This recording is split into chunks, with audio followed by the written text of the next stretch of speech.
بسم الله الرحمن الرحيم الحمد لله الصلاة والسلام على رسول الله صلى الله عليه وسلم أما بعد السلام عليكم ورحمة الله وبركاته جالتهم توتا كبجم توتا هردف توتا كينا أكما بكمو إمالا مرسا شنفا دعوة كينا إيجانا عملي كورنيان ذو الهجة كيسا إيجالي أيام تشريك إن أمور الرتي يا رب في إن شاء الله قرش عشان من يتيتي ديما جرا يرو أمانتنا كم باتا كيسا ترقم إيجال الحمد لله رب العالمين قبابنا إمالا كينا كان كيساتي وانتوني هدو جيشون دندما قوتمان قوتو تنما قمتشيس هدو ربي نبراسي آن هانا مرسي كيساتي دچه مسجدا كما دبافوري شنتمان ربي انتلو إساتي نولافيسي إيجانا عملي أمرتو دن ديني جرا بناس أما كيستي الدولة مسجدا لما سفره إجارة قرقور إبسدتي أولي في أقسم وام مسماري مراسل غني الحمد لله إيجالتي رجرا يو ربي في كنا قفاميتي بناس أما يتستي هانا مرسي رتي نموتا إباول غرا إسلام ماتتي رفاني جراني مي إمالا كنا كيستي أستاني كنا شيخ حبيب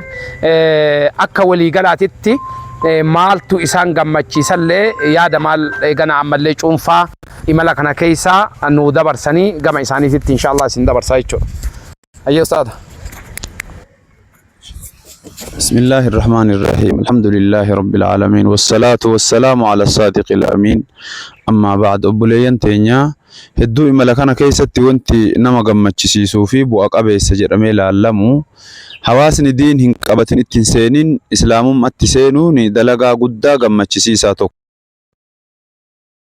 تريسون أبامي إدو إسان اتسالاتا إسانيف إجاروف يالون لفبتون مسجد إجاروف مقررت تجيسون دلقا قدا إسان مغمتشيسو توكو مسجد نقفت ديني كوباتهون دندو شيكا كيسا كيني إدو لما شيكا كيسا كيني براغلون كينيا توكو وانا مغمتشيسو تيجيشو وان دلقا موك أبو كيسا متان كانوا ما نفكات كان يو جنو أماني سباب سبلم يكون دينين كيسا نجرو موكايا حواسا كان كران إني بددمون ilmaan takka sheeka achi fidanii achitti qaraasisu ilmaan takka qabanii biyya rabbi jaisii banee aanjesseef tana godina arsii lixaa kana godina arsii bahaa baaleen kanneen keessa seensisanii isaanii barsiisuun hojii guddaadha ilmaan isaanii achi fidanii asii barsiisuun jechuudha.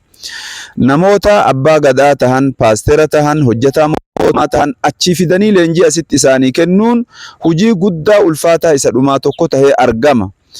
Akkuma sheeka achi qobsiisan achi kaahan daa'ii biroo fidanii du'aanni achi keessa deemuun hojii qaraa shananiin yoo yaalame wanni kun iddoo argataa jechuudha. Waan nama gammachiisu irraayyee ustaaz xaalii isaanii ol haa fuudhu wanni akka dhakaa jabaattu hundi isaanii haa laaftu jedha. Qalbii isaanii rabbi tanaa ol diin irratti isaanii laaffisee haa isaan gargaaru jedhaati. Akkuma san umaraa'a raabixaa halaqaata ilmiyyaa kaqeetti hafanii gammachuun as laal'aa jiran sayyidoota ka dhufanii amma as nu biratti argaman ka deemaa jiran kunniin warra halaqaalee jiran walis sufan ulamaa'ota kinna halqaa keessa jiru diini akka inni itti dagaagu da'waa keessaallee harka ka qaban barnoota keessa harka ka qaban gareen kun akkatti wal ijaaree fooniif lafee tahee dalagaa rabbi jaalatu keessaa isa tokko jechuudha. Amala namni tokko kophaa bahee deemurra gamaa gamanaa wal qabatee deemu kanarratti dhaamsi an dabalee dabarsu. Nama amaariffa dambitti danda'u biyya ambaa kana keessa kenna nama 10 nuu soqa. An bar lakobsaanu ol fagaadheem. Namni nuniyatan illee asbahaadha. Namni nuniyatan ka deemtee qaraasiftu sheemu.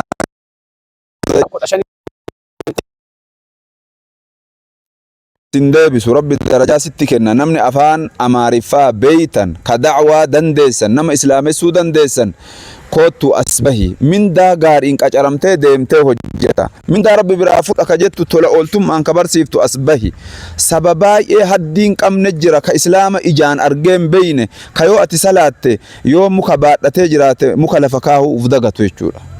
Akkuma muka baadhateeru ka dagatu silaaluudhaaf haga ati salaata rabbii fixxuuf kanaaf amaana siin jenna dalagaadhaaf asbahi da'waan barsiisni wal qabata qabatama wal qabata sadaqaadhaaf diiniin wal qabata ka qabeenya kee gabaastee waan kana kennitullee asbahi khayri guddaa akkana kanatu jira jenna rabbi qaafilaa tana qaafilaa barakaa rabbi haa godhu qaafilaa teenna tana hunda qaafilaa rahmataa ta barakaa ta fathiin isin argamu rabbi haa taasisu namarraa nama sharrii cufutu jira ka khayrii balbala banu jira qaafila akkasii rabbi haa taasisu miila keessan kana jannata keessan rabbi isin haa oofu allahumma salli wa sallim ala muhammad wa ala alihi muhammad mee afaan lama daqiiqaa lama usaani keenya sheek tamaam maal wanna kana keessatti wanni itti gammaddanii fi dhaamsi gabaabduun cuunfaan ummata dhaamtan alhamdulillah salatu wassalamu ala rasulillah sallallahu alaihi wasallam imalti tun jalqaba gadhumaatti imala gammachiiftuudha waan akkaan itti gammadurraay maaliifi فانقلبوا بنعمة من الله شيتموا ايوه الحمد لله لم يمسسهم سوء واتبعوا رضوان الله oduu as taa'ee maatii waliin kaa'amuu asitti dabarsutaate lubbuu takkatti qananiisuu qofa arra lubbuu dhibbaatamaan lakkaawamtu ibidda jahannamirraa isii baasuudhaaf diin kana bakka wahii keessa ejjechiisuudhaaf dirreessan isaa qabuun lafa san keessa ejjechiisuun waan akkaan na gammachiisurraayi amma achi dhaquu qofaa miti hawaasa keenya hundi namaa ka bahee waa dalagee fi ka mana jirullee ammoo dalagaa jira namni qorqorroo haa ta'u waan biraa haa ta'u fidee achitti keessa buusee niyyate dalaydee jirta manuma kan keetiin tee dalaydee jirta wanni guddaan deemamuu qofaa miti dalaguu qofaa miti waan sanachi kunuun sunillee dalagii guddaadha dalagii irra qaalta ulfaattuudhaa fi dalagii wareegama nama gaafattu irraayi waan sanillee akka immoo xiyyeeffannaa keessa galchitan namni bakka san qubate namni achi qubatuu qofaa miti waan nyaataan dhugaa bayitti haajamaa ilma namaati waan sana immoo xiyyeeffannaa akka keessa galchitanii isiniin jedha itti aansuudhaan namoonni dhaamsi jalqabaa haga dhumaatti dhaamamaa jiru maaliidha namni gabaabaan kun bahara kana dhiibee fixuu hin danda'u akkuma ammoo as durallee jedhamaa turellee jechaallee turre hawaasa kana kufrii irraa baasuudhaaf yaaluun kun akka nama galaana guddaa bahara guddaa kana manka sukkaaraatiin irraa qiceeti namni nuti dhibba lama kuma hagana jedhaa lakkoofnu kun akka nama bahara guddaa manka sukkaaraatiin irraa waraabeeti jechuudha kanaaf raka amala masala ni naagoota sawa kanaaf jajjabaadhaati jazakumullahu khairan namoonni amma waan kana faana jirtanillee xiyyeeffannaadhaan jannatni rabbii ganaadha qaaliidha alaa inna sil'ata allahi ghaaliya alaa inna sil'ata allahi aljanna kanaaf isaaf jecha dalaguu waan guddaadha baga jazakumullahu khairan rabbiin isinirraa haa jaalatu jedha itti aansuudhaan ulamaan keenya warri oomisha kana oomishtanii asbaaftani warri nu asbaaftani rabbi jazaa keessan khayriidhaan isinii haa deebi'u ammallee namallee nuti dabala nuti nu ergattanii inshaallahu irraa hin deebinu hin dhaabbannu nama biraallee nu faana erga hiriyoonni kennallee kan haga ammaa waan kanatti hin dammaqin bakka jirtu waan kanatti socho'i ومن أحسن قولا ممن دعا إلى الله وعمل صالحا وقال إنني من المسلمين كان في ججبات دا سنين جدا بارك الله فيكم جزاكم الله خيرا أحسن الله باين وقالتو ما سنين جنا شيخ هنا شيخ تمام مي وصادني شيخ مزين أكل قالت يعني شوفان دبتنا كمان شيخ عبد الله تأكيد دبرسيتني كمان عبد الرحمن لي دقيقة تكتك إن شاء الله أمسا لما تشوفي مالك أنا كيس سنين تقام حيه أولتي والله الحمد لله رب العالمين جنة أين ريف انقلبوا بنعمة من الله وفضل الرب جد ورا بدر الكبرى إرها سويسون إنجفن أون غنيمان بدأ سانغلاني لم يمسسهم سوء همتون إلا إنسان انتوين أجر أسوني وانوف نو إلا لته وانو رها سويت فقط challenge نجرو يجوميت كرات دتابون كرات كوفون ركونا ممودتون وكسكسين صلى الله رب ما فتش أفتيتي لكن ومع ذلك وني سمرا هنا مدقاتشيسو gammachuu nama islaamummaa qabate gammachuu nama kophaa adda hafee namni islaama addunyaa irra jiru yooma anu akkam ta'a jedhee akkanatti daaqu warra mudawwaraa kana gaafa arge adaa namni keenya baay'ee jira jedhee hamilee godhate mataa ol qabatee alhamdulillah jedhee hafuura gammachuu tokko baafatee san gaafa argan wanni sun martuu dabarte ammaaf wanni jennu dhaamsareef dhaamame kanatti cinaatti isuma kajabeessuuf keessaa qabu imalli kun karaa kana itti baane irra nu deebisin jennu irra ni jabeessi rabbi kadhataa jira akka namaatti immoo wal cinaa dhaabatuu waan kana keessatti hamilee walii ta'uu waan kana keessatti waan kana waan danda'anii walii wajji ka'uun sablammoonni keessa deemne kun yeroo baay'ee namni baay'een dhagahee jira kutaa dabuu biyyattii keessa kibba biyyattii keessa kibba Itoophiyaa akka waliigalaatitti sablammoota 80 oltu jira jedhan akkuma Oromoo Amaara Silxee Guraagee jennu kanatti haqiiqatti wanna kana fageenya namni hubatuu hin danda'u yoo as dhufe maqaa garagaraa dhagahuu danda'a jechuudha sabni kun hundi isa nama islaamummaa hin qabne guutuun guututti ummata akkanatti yoom shahadaa na qabsisan jedhee eegu mee amma marti nun dhagahuufu ummata osoo shahadaa nu qabsiisaa nuun jedhu akka itti bira geennuun dhabne tartiiba biraa kennee bira gargalle jirra jedha namni nu amana Humni nu dadhabee biraa dhufne jira. Fala itti dhabne akka itti bira geenyu hin dhabne Warra walitti qabamee walitti qabamee shahaadaa nu qabsiisa jedhee osoo nu eegu rakkoo haala garaagaraatiin akka itti bira gahu dadhabamee asbaaba kallattii biraadhaa akeeknee ka biraa dhufne jira jechuudha. Kun maalirraayi? Wanni daa'ii jedhamu jiraatuu dhabu, wanni nama shahaadaa nama qabsiisu. Kalee viidiyoo namni hordofaa turtan viidiyoolee asiin duratti Ustaaz Xaalibuun gadhiisaa turan gama kanaan namni hordofaa turtan imaama qaacidaa nuuraaniyyaa qofa buusee biyyaan khaxiiba ta'ee khutbaa guyyaa jum'aa biyyaa godhuufi biyya salaachisu isin agarsiisnee irraa isin haasawamee ture bal'innaan. Waan akkasiittu ganda mara jira. Kasan hin qabne immoo jira kanama shahaadaa isa qabsiisu dhabee biraa as gargalle jechuudha. Isa kanaaf akkuma reef Sheekh Tamaam jedhan ulamaa'onni duuba jirtan, xullaabni duuba jirtan, qabaataan duuba jirtan, hubataan duuba jirtan. Kottaa ummata kana islaamummaa ittiin dhaqqabsiisnaani.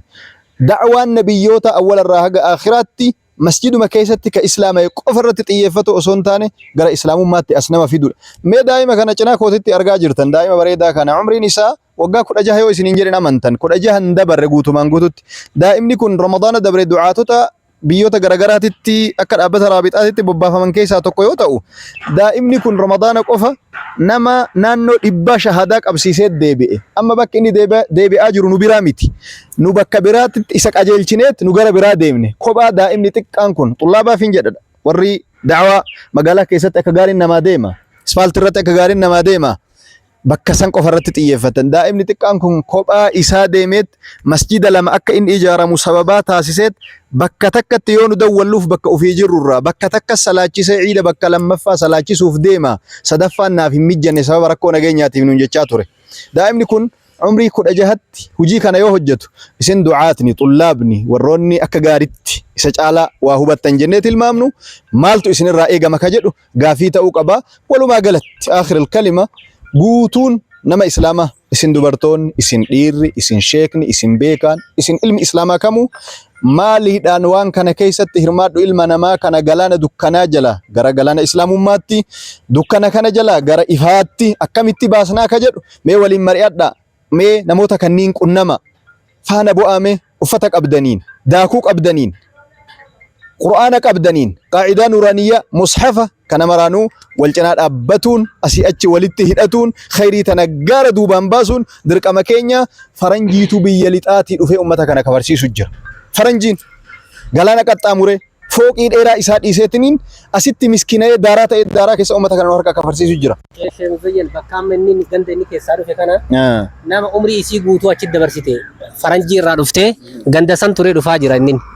Amman tana yoo rabbi irraa taate jechuudha. Masjida bakka sanitti ijaaramuuf sababa ta'ee namoota ammoo lakkaawame ka bakka biraatiin dhufne isaanumaan isaan ijaarii ammoo deebi'aa jira. Ramadaana ammoo dabre isaanumaan kakkaroorsee biraa lixee amma boqonnaa argatee jennaan isaanitti dhufee isaan jajjabeessee biraa deebi'aa jira jechuudha. Faranjiin bakka san zamana dheeraa keessa turte. Maaliif dhuftee bakka sana jirtaa jedhanii yeroo gaafatan koroshoo goggogduu nyaataati jechuudha. Boorana gara dhumaa bakka ammoo Keeniyaadhaan wal daangessitu.